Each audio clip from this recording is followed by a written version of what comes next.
Alrighty, and so begins our road suspension with the new rallyraid suspension that I got. From the off-road section I did, I'm on the same settings that I left with, which is 1 click off high speed, 2 clicks off low speed, 2 clicks off rebound, and then 2 clicks in on compression on the front.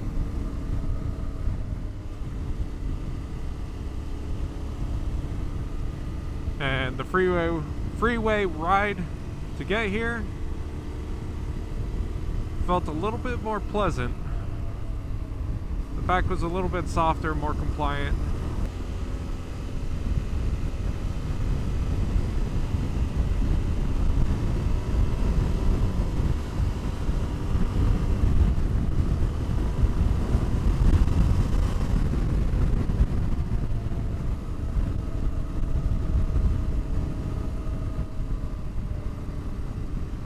It is so hard to see with the sun pointing directly at me.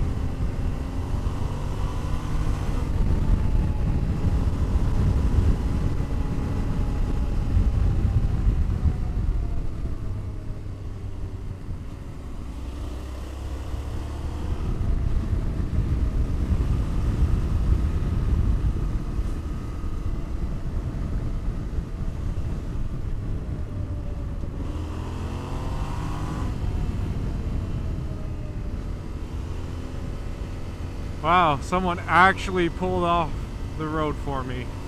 That is a first. Now, I'm not the best road rider,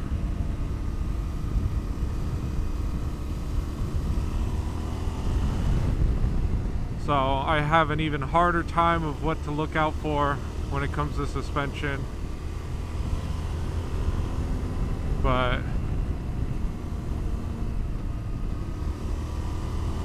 at least when I need to brake, I'm not using almost all of my fork travel just braking.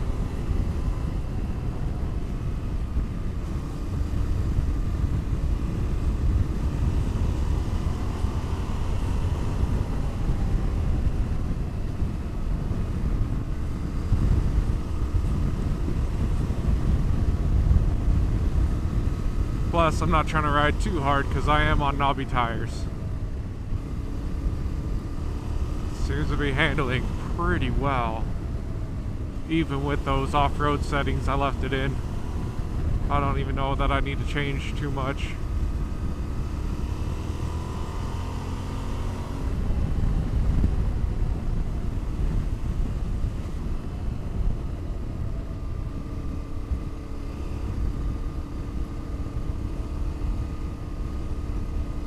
And when I get to editing this video, we'll see if the image is even, or the video is even usable right here with the sun pointing directly at me. I mean, for me it's hard to see, partially because I have my visor down and I have glasses on, so getting some crazy glare and all the dust on my visor.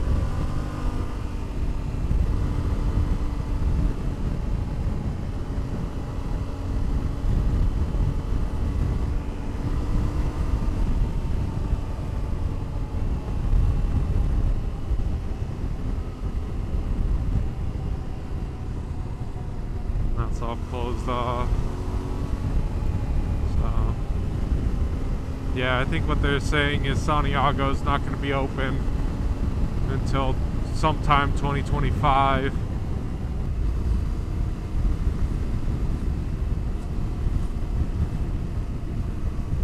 That, and I don't know how eager the Santiago people are to like get it back up and running.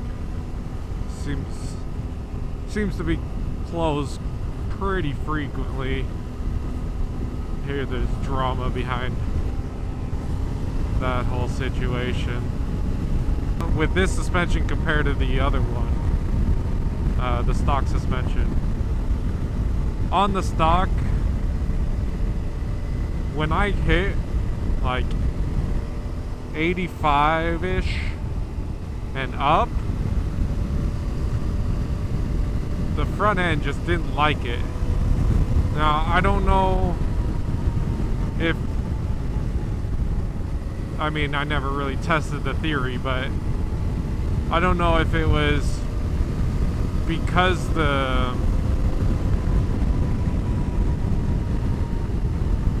rear shock was too squishy and preload probably wasn't up enough, that it was making the front end kind of light and just kind of like having me tilt back, lightening the front end. Whereas this one, I feel more like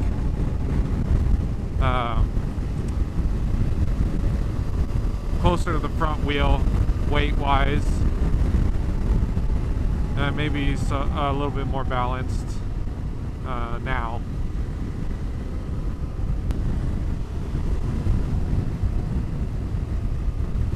But with this suspension, it seemed to be more planted on the freeway, even going up to the 85-ish miles an hour. Well, these boots are nice and I like them. There's not necessarily a pressure point, but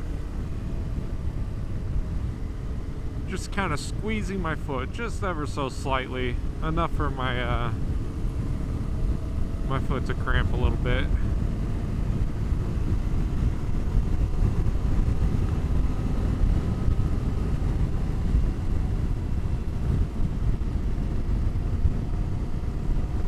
But yeah, like I said, I was expecting this ride to be a lot more harsh on the road, but it's actually surprisingly pleasant.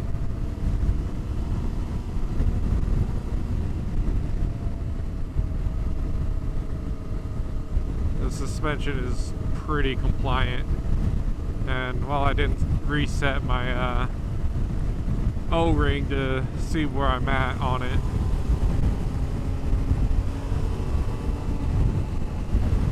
yeah, I'm not too sure where it would sit after all this, but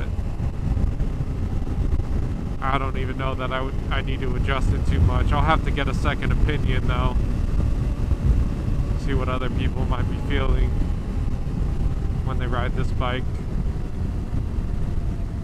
which will most likely be my brother, and hopefully we can go out tomorrow, do some more riding. You know, I can compare this bike to the Africa Twin back to back, which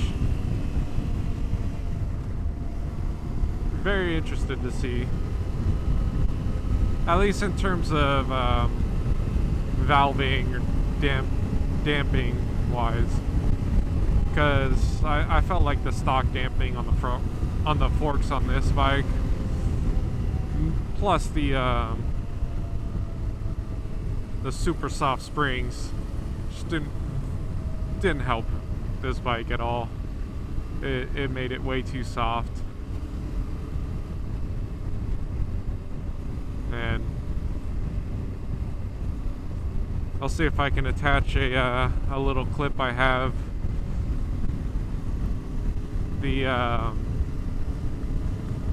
During my little off-road section in a straightaway, which I think might be in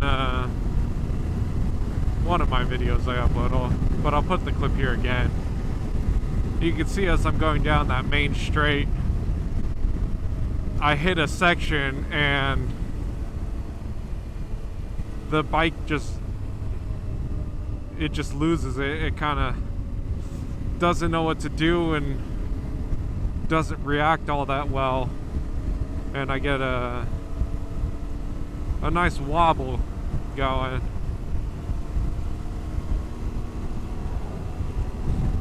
It might be a little bit more subtle in the video, but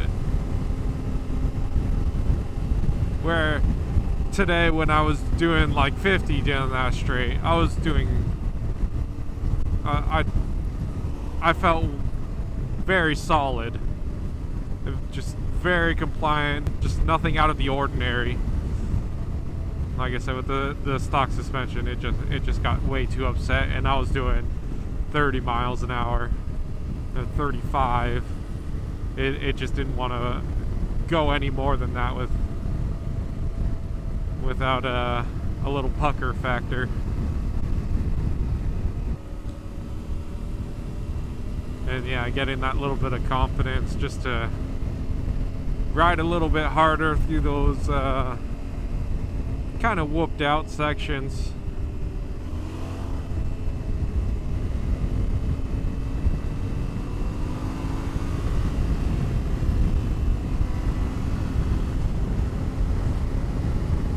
Just being able to just keep momentum, keep the speed up, and kind of lift the front wheel a little bit, just kind of play around a little bit more, and it just not even being bothered. Just a super cool feeling. Felt very much like my KTM, which pretty much what I thought it was gonna do.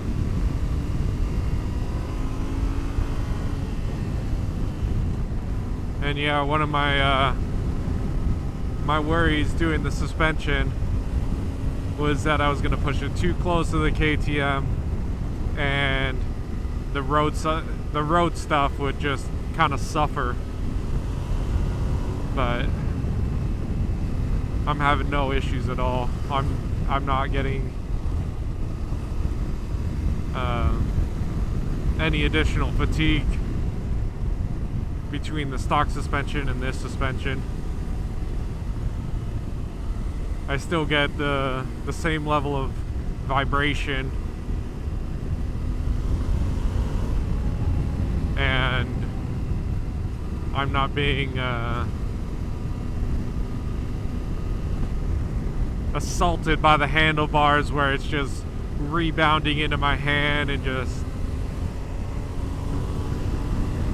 fighting me a little bit, kind of like how my KTM was doing after or before I made the changes to it.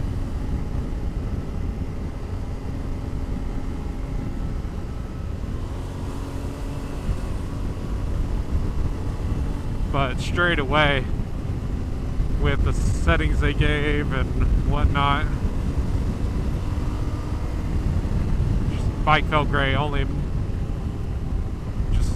simple changes, very easy, couple clicks here and there, and it's feeling great. I'm not mad about it.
Dang, I got so worried there. I thought my microphone wasn't plugged in.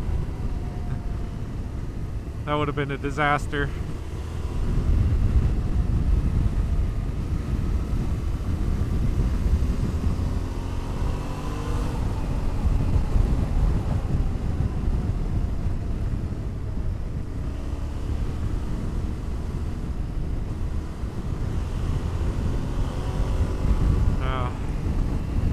So I guess the reason why I didn't just do springs to begin with.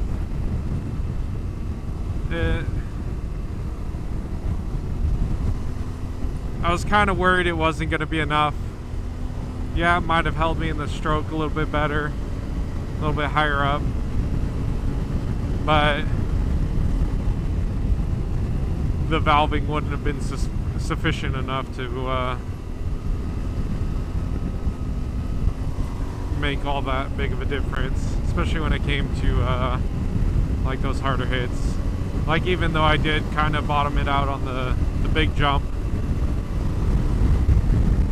like, I think a couple clicks would sort that out, and since I added 2 clicks to the compression, I think it'd be a lot better. Plus, I'm not sending a jump that hard that often. I just happen to hit the steeper side of it,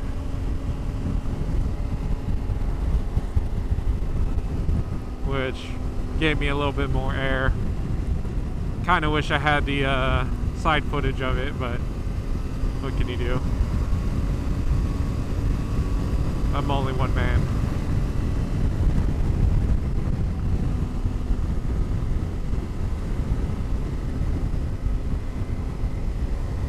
But yeah, going with the full setup, I think, was the better option. Kind of that buy once, cry once kind of mentality. Other than the suspension,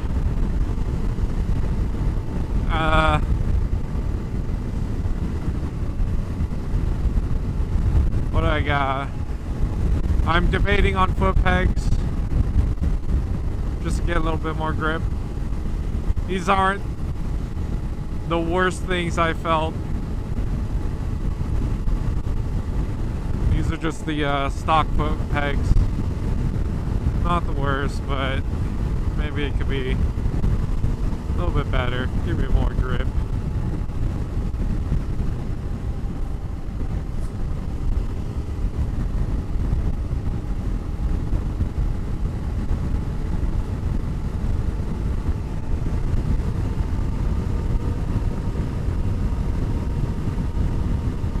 And then, since I'm riding probably a little bit harder with this suspension, maybe I need to start looking into some heavy duty wheels,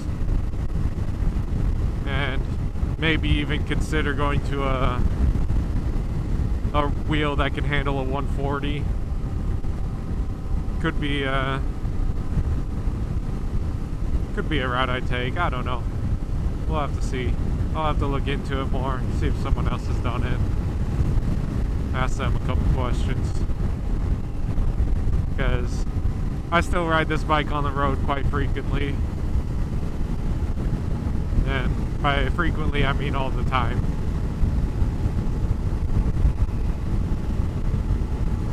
But maybe just a little bit more insurance on not bending a rib. I'll have to maybe show the KTM some love. Get it that cush drive. But I do need to do the oil on it as well.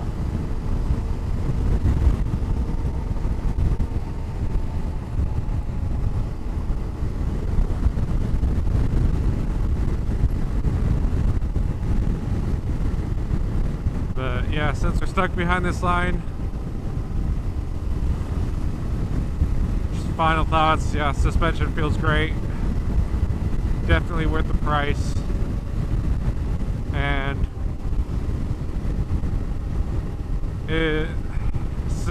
since I did do the suspension myself, would I do it again? Knowing what I know now, it would be a lot easier.